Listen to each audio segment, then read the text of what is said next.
Now let's go to the item sales. After capturing your item list, and then you also have it here, either you buy more or you maintain the opening stock. Once you are ready to sell, you come to the item sales. You only need to put in the date and then the item code, and all the rest will be populated for you. So let's assume that on the 1st of April 2022, and I'm just typing any date at all. On that day, I sold these items, and again, I told you that you're going to have all your item codes also populated. So these were the codes that you captured, TCP 100. If you come to the item list, those are the codes you captured. Okay, let's go back to the item sales. So I'll select the first one. Okay, and the moment I select that, you see that the rest of the field will be populated. All you need to do is to put in the quantity, because you have the price here, and that is the price you decided for the item here, 756, 250, and then 62.5. So I'll go back. That is where you see 756. The quantity we assume is 20. The moment you do that, you have the total sales, and then you have the cumulative total sales also showing up here. Let's capture some few items. Let's say on the same day, 1st of April of 2022. Okay, let's say the same day, 1st of April of 2022. We also sold some items. Let's say the same item, and then we put in the quantity, let's say 5. On the same day, you can copy and then paste. So you can do Ctrl+C, then Ctrl+V to paste. Then here you select the item. Remember, you cannot type in here. If you are typing, then it should be the correct code. If you don't type the exact code as captured on the item list, then the system will reject it. Please note that. Let's say we sold KK1001, which is the clean sugar. Then you put in the quantity because you have the price here. The quantity, let's assume we sold 40. With that, we have 2,500. Let's assume on the 2nd of April 2022, we sold this item.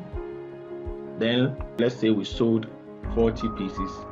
In that case, we're having this amount, and every day as we keep selling, we have the cumulative figure going up. Let me enter one more. Let's say on the 2nd again of April 2022, sold another item. I drop down, and then I pick the item, then I put in the quantity, let's say 10. And so that is how you enter all your sales. With this, it will be difficult for you to capture the total amount per each day, unless you pick a calculator and you begin to calculate them. But you can easily do that when you come to the total receipts. So on the total receipt sheet, all you need to do is to put in the date, and then you have the total sales drop in.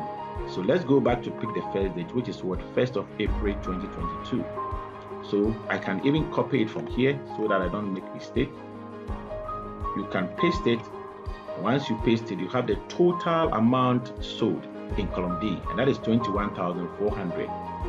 There's a difference here because the idea for this particular sheet is that once you sell anything for a particular day, the money should also be banked.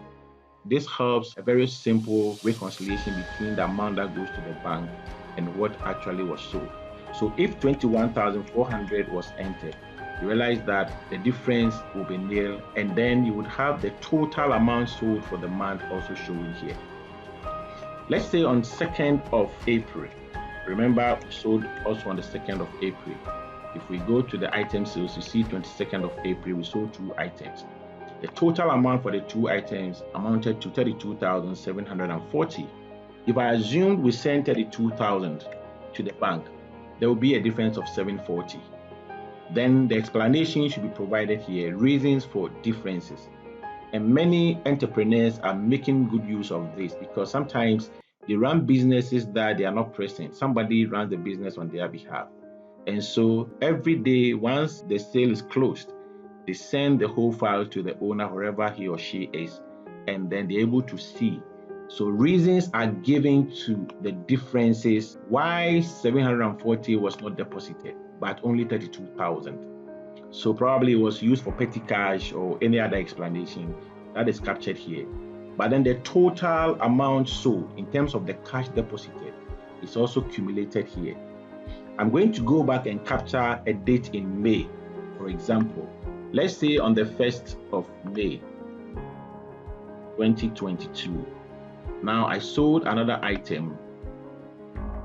I'll pick any item at all. Let's say I sold 25 pieces. I have 18,900. If I come to the total receipts and I enter 1st of May 2022, I should also see that amount. When I enter the bank section, that is the amount actually deposited, which is, let's say, 18,900. Then in the May session, I'll also have the 18,900. Added to the 53,400 will give me a cumulative figure of 72,300 as the total sales. And so that is how the total receipt section works. Lastly, let's look at the inventory valuation. On the inventory valuation, you have every details of the inventory captured. You see the item code here, the description, the opening stock, the total purchases, the total stock, and that is the opening plus the purchases. The total sales cumulatively is also here, which is deducted from the total stock. You have closing stocks here. And so if you want to value your stocks at the end of the period, probably you do it weekly or monthly or annually, all you need to do is to put in the cost here. Some people use the average cost as the way of valuing their stock. Other people use FIFO or LIFO or whatever it is. It is average because sometimes you buy from different suppliers, and so at the end of the period you would want to pick the average cost. Whichever cost that you determine, just go ahead and put the cost in there. Let me go back to the item list. We had 756 as the cost, and then 250, and then 62. Let's come here. So 756, 200, and then 62. I think it's 62.5. Okay, so you have the total inventory cost here, and you would have the total cumulative inventory cost also up here. Currently, it is about 461,280. And that is the total of all these items. This sheet can take over 3,000 items. Let's check that. So as you can see, over 3,000 items. But if you want it increased to 20,000 or whatever number that your inventory items are, we'll be able to modify it for you. Let me scroll up and show you some few other things. You can filter. You see the filters here. In all the sheets, you see the filter. Let's go to the item sales. You see you have the filters there. You can filter and see other details. For example, you want to see the total amount sold per product. And so let's say you have Marigold toothpaste. You can filter here and then unselect all. Then you select Marigold toothpaste and you say okay. So you see you have 68,040 only for Marigold toothpaste. You can also select other items. For example, local rice. Then you see the amount 2,500. If I go back to Marigold toothpaste, for example, and I have this amount, I can do further filtering. Let's say I want to see only the sales for 1st of April. Once you drop down and you deselect all of them, you expand the April and you select 1st. You say okay. So you see I have the sales for only 1st of April. The total amount is 18,900. All the filters can be seen in all the sheets, and you'll be able to filter them and see further details of your template.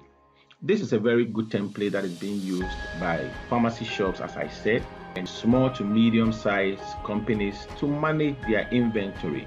Remember that it can be modified, so whatever your needs are, talk to us, send us a mail, call our helpline, and somebody will get back to you to assist you as quickly as possible. Thank you very much. Remember to subscribe. I wish you all the best. Bye-bye.